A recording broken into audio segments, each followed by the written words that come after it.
राजनीति, आंदोलन, किसान, करप्शन, गरीबी, इन सभी मुद्दों पर आवाज उठाएगा अब तक न्यूज इंडिया।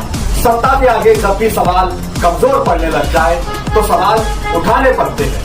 बोल के लफ्ज आजाद है तेरे, बोल के सच जिंदा है अब तक। आज मालेगांव शहर के अंदर एक बहुत ही बड़ा हादसा, दिल दहला देने वाला पेश आया। इस हादसे के अंदर मालेगांव शहर से 3-4 नौजवान पूना के लिए निकले थे। इनका कारोबार कालीन बेचने का था, जो कि शहर शहर जाकर कालीन बेचा करते थे। रात में तकरीबन 12:30 बजे के करीब में ये मालेगांव शहर से निकले और पूना के सिमत मनमाड़ रोड से जा रहे थे। उधर से एक लग्जरी आ रही थी। लग्जरी गाड़ी का नंबर MP 70ZC 7799। इस लग्जरी ने एक पिकअप गाड़ी थी, जिस गाड़ी के अंदर कालीन भरी थी, और ये चारों लोग जो मालेगांव शहर से पूना की तरफ जा रहे थे, वो पिकअप का नंबर था MH 12JF 7422। ये पिकअप गाड़ी के अंदर मालेगांव शहर के 4 लोग बैठे हुए थे। तकरीबन रात में 1 से 1:30 बजे के करीब में ये हादसा जलगांव चोंडी के पास पेश आया। ये मालेगांव की सिमत से जा रहे थे और उधर से लग्जरी आ रही थी। लग्जरी वाला ये अपनी सिमत में बराबर थे। लग्जरी वाला एक गाड़ी को ओवरटेक करते हुए आया और सामने से डायरेक्ट उसने पिकअप गाड़ी को मार दिया। पिकअप गाड़ी के अंदर 4 लोग सवार थे ड्राइवर के साथ, जिसमें से 3 लोगों की जगह पर ही मौत हो गई। एक आदमी बहुत बुरी तरीके से जख्मी है, तो उसको साई केयर हॉस्पिटल में रखा गया है, और जो लग्जरी का ड्राइवर था वो भी साई केयर हॉस्पिटल में एडमिट है, और उसके अलावा लग्जरी में एक पैसेंजर था, उसकी भी मौत हुई है। ऐसे 4 लोगों की मौत हुई है और 2 लोग जख्मी है, जो कि 2 जख्मी साई केयर हॉस्पिटल में है और 4 डेड बॉडी सिविल हॉस्पिटल में रखी गई है। तकरीबन मुझे 3 बजे के करीब में हमारे आमीन मेंबर साहब इन्होंने कॉल किया, और जाकिर ITO एजेंट साहब का, हमारे खालिद एसके साहब का और मौलाना का रात में फोन आया कि यार ऐसा ऐसा हादसा हुआ है। हमारे मालेगांव शहर के अल नसीम अदारा ग्रुप के लोग, कलीम भाई और उनके ग्रुप के तमाम ही लोग, मौलाना, आमीन भाई और जितने भी लोग यहाँ जिम्मेदार मौजूद है, ये सब रात भर से यहाँ जागे हुए हैं।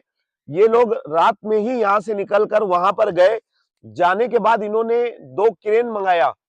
क्रेन गाड़ी से खींचने के बाद भी वो पिकअप गाड़ी जो थी वो लग्जरी में आधी घुस चुकी थी। 2 से 3 घंटा इन लोगों ने वहां पर मेहनत की, लेकिन नहीं निकल रही थी। फिर लग्जरी को जैसे वैसे निकाल कर, लग्जरी को निकालने में लग्जरी पलटी हो गई। वहां पर पैसेंजर को सबको उतार दिया गया था और वो गाड़ी पलटी हुई। इन्होंने जद्दोजहद करके वहां से 4 डेड बॉडी भी लाई और 2 लोगों को लाकर साई केयर हॉस्पिटल में एडमिट करवाया। 3:30 बजे से हम लोग सिविल हॉस्पिटल में रात 3:30 बजे से मौजूद है। अभी फज्र के फौरन बाद अब इन लोगों के ताबे में हम लोग डेड बॉडी निकाल कर दे रहे हैं। आमीन भाई ने भी काफी इसके अंदर जद्दोजहद की। मैं मालेगांव शहर के तमाम ही हमारे नौजवानों से, और जो धंधा करने के लिए खास तौर से जो बंगार का धंधा करते हैं, जो भी मालेगांव शहर से रोटी रोजी की तलाश में बाहर जाते हैं, उन लोगों से हम अपील करते कि जब भी आप हाईवे पे निकले तो कम से कम तुबा कॉस्मेटिक कंप्लीट स्किन सॉल्यूशन आपके लिए लाया है। धूप से बचाने वाली डे क्रीम, सौंदर्य चेहरे को गोरा करने वाली नाइट क्रीम, फुंसियों के लिए TC skin cleaner and serum, सर्दी में जिल्दों को ताजा रखने वाला मॉइस्चराइजर, 7 दिनों में गोरा करने वाली क्रीम, आंखों के नीचे कालापन को दूर करने वाला TC डार्क वे सीरम, हाथ और गर्दन का कालापन दूर करने वाला साबुन। हमारा पता याद रखें, कुसुम्बा रोड, औलिया मस्जिद के सामने, Tuba cosmetic complete skin solution. Safety से निकले। एक्सीडेंट एक हादसा है, वो अल्लाह की तरफ से लिखी हुई मौत है, हम उसको टाल नहीं सकते, लेकिन हमको हिफाजत करने का बोला गया है।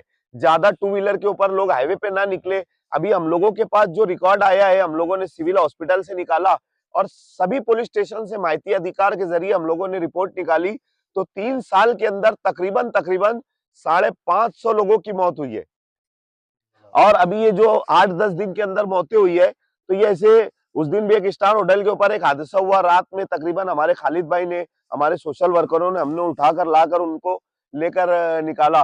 तो ये जो मतलब 8-10 दिन में जो मौतें हुई है एक्सीडेंट में, ये अलग। तो हम लोगों ने काउंट किया ना, तो एक दिन के अंदर, एक दिन आड़े एक मौत हुई है। मतलब 550 लोगों का अगर इंतकाल हुआ है तो 3 साल 2.5 साल के अंदर एक दिन आड़े एक मौत हुई है एक्सीडेंट के अंदर। इतने मालेगांव शहर के अंदर इतने हादसा होते हैं, तो हम लोगों ने कम से कम अगर हाईवे पे निकल रहे तो हमारी सेफ साइड लेकर निकले, क्योंकि अभी ये 3 नौजवान एक ही गली के थे। अब ये जो जनाजे उठेंगे एक ही गली से उठेंगे, ये तो बेचारे रोटी रोजी की तलाश में गए थे, तो एक ही गली से ये उठने वाले, और तीनों की शादी हो चुकी थी, तीनों के छोटे छोटे बच्चे हैं।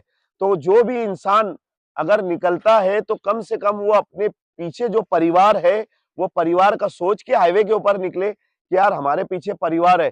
हम बस आप लोगों को नसीहत ही कर सकते हैं, इसके अलावा कुछ नहीं कर सकते। अल्लाह रब्बुल इज्जत की बारगाह में हम लोग दुआ गो होते हैं कि अल्लाह रब्बुल इज्जत ये जो लोगों का इंतकाल हुआ है, अल्लाह इनको जन्नतुल फिरदौस में आला से आला मकाम अता करे और इनके घर वालों को सब्र जमील अता करे। शुक्रिया।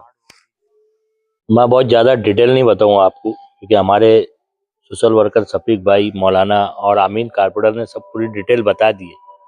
मगर अब इलेक्शन हो चुके हैं, कारपोरेशन इलेक्शन भी हो गया और एमएलए इलेक्शन भी हो गया, तो मैं सियासी लोगों से यही गुजारिश करूंगा कि हमारे शहर में ऐसे रोजी रोजगार के जरिए आना चाहिए, बड़ी बड़ी कंपनी, बड़ी बड़ी फैक्ट्री आना चाहिए, जिसके वजह से लोगों को रोजी रोटी का जरिया यहाँ पर मालेगांव शहर में मिलेगा। अक्सर देखने में आता है कि मालेगांव शहर से बहुत सारे ऐसे नौजवान, बुजुर्ग, बच्चे रोजी रोजगार के लिए खेड़े पाड़े का रुख करते हैं, अलग अलग शहर में जाते हैं रोजी रोटी के लिए। अगर ऐसे बड़े बड़े रोजगार हमारे शहर में आ जाएंगे तो हो सकता ये जो एक्सीडेंट हादसा रोड पर हो रहे हैं तो ये कम हो जाएंगे। मैं ऐसी अपील और गुजारिश सभी सियासी और समाजी लीडरान से करता हूँ।